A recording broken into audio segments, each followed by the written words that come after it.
So what's up guys, so welcome sa aking YouTube channel Astrowi TV. So turuan ko ngayon kayo guys kung paano alamin kung saan ang common dito, saan yung kakabitan ng kapasitor kasi walang naka-indicate guys. So iyan yung ground guys. So tara samahan nyo ako, alamin natin kung saan ang common nito. Check natin yung resistance. So simulan natin, go!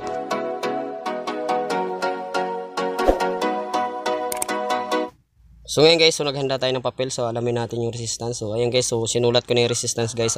Bali ano guys, check nyo. I-double check na lang natin para malaman natin kung saan talaga dito yung resistance nya. So ayan, gamit tayo ng ating tester. So ayan, naka-indicate siya guys. So nakikita nyo may ilaw siyang pula guys. So ibig sabihin naka-ano na, naka-condition na yung ano natin, yung tester natin. So umpisa natin guys, blue at saka gray. So ayan guys, so nakalagay na guys 29. So pakita ko lang sa inyo. Yan 29, nakikita nyo ba 29? So sunod guys ay yellow. Blue at saka yellow. So nakita nyo 28. Ayan. So ayan guys. So nakita na natin kung saan yung ano diyan, yung resistance. Yung ano naman, yung dalawa dapat total yan, gray at saka yellow. Yan nakita nyo 54. So yung dalawa guys, yun po yung ating kakabitan ng ating kapasitor kasi yung pang mataas na resistance. So yung kakabit lang natin to guys. So ayan. So ito guys, so ito yung ating motor winding.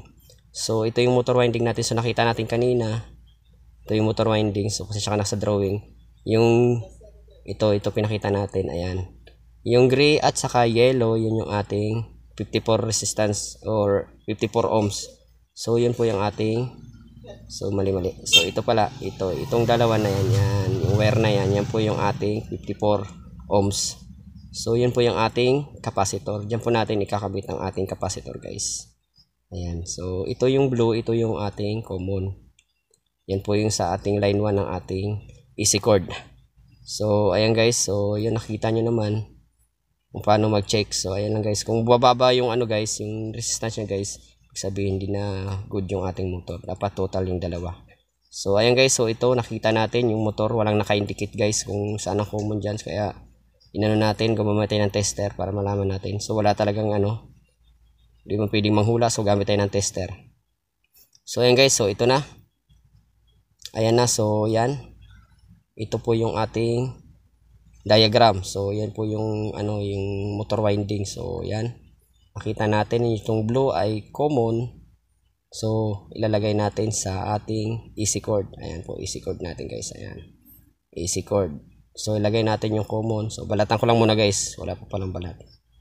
So yan, nabalatan na natin. So kabilang line 2, balatan natin. AC cord guys yung sasaksakan po. So yan, so ilagay natin yung ating common ng ating motor sa ating line 1 ng ating AC cord. Yan, ilagay natin guys. So sunod guys, yung dalawang dilaw ay yellow at saka gray guys. Yun pong ating capacitor. So nakita nyo naman, mataas na resistance, mataas na ohms. So yan yung sa capacitor natin. So kabit natin yung isang paa ng capacitor dito sa isa. Yan. Kabit natin dito yan. Tapos yung isa sa ating kabilang capacitor na wire. Yan. Nakabuo na siya guys. So yung common ng ating ano guys, yan.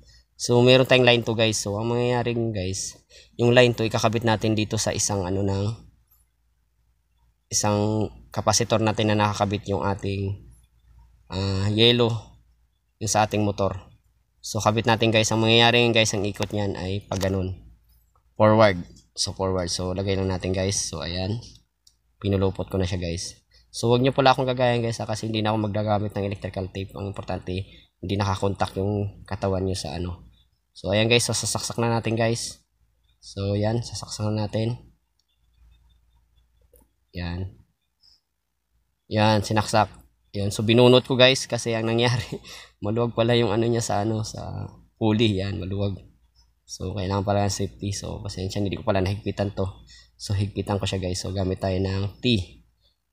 T number, ang karamihan ginagamit yan guys ay 8 at saka yan, ginagamit ko 8. Tapos yung isa guys ay number 10 mm.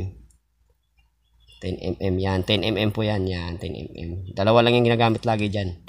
8mm at saka 10mm. So ayan guys, so nakita nyo kanina guys, so nag forward na siya guys. So sasaksak ulit natin. So babala, wag nyo po kung gagayahin kasi delikado po. Yan, nag forward siya guys. So forward, nakikita. So bunutin na natin guys. So yung line 2 natin guys, ililipat natin dun sa kabilang capacitor na ano. Yan, mangyayari yan guys, reverse na yan guys. babaliktad yung ikot niya. Di ba kanina nakaganon? So, babaliktad na ganon. Reverse na. So, sasaktan natin guys. So, wag nyo pa akong gagayahin kasi open wire. Delikado po sa inyo to. Yan. Nag-reverse na siya guys. So, ayan. Okay na. So, ibig sabihin, good ang ating motor. So, tinisting ko pa ng dalawa guys. So, ayan. Okay na guys. So, kung bago lang kay channel guys, subscribe Astaway TV. So, gumamit lang tayo ng diagram. So, ganyan lang mag-check ng ating resistance ng ating So, maraming salamat. Subscribe.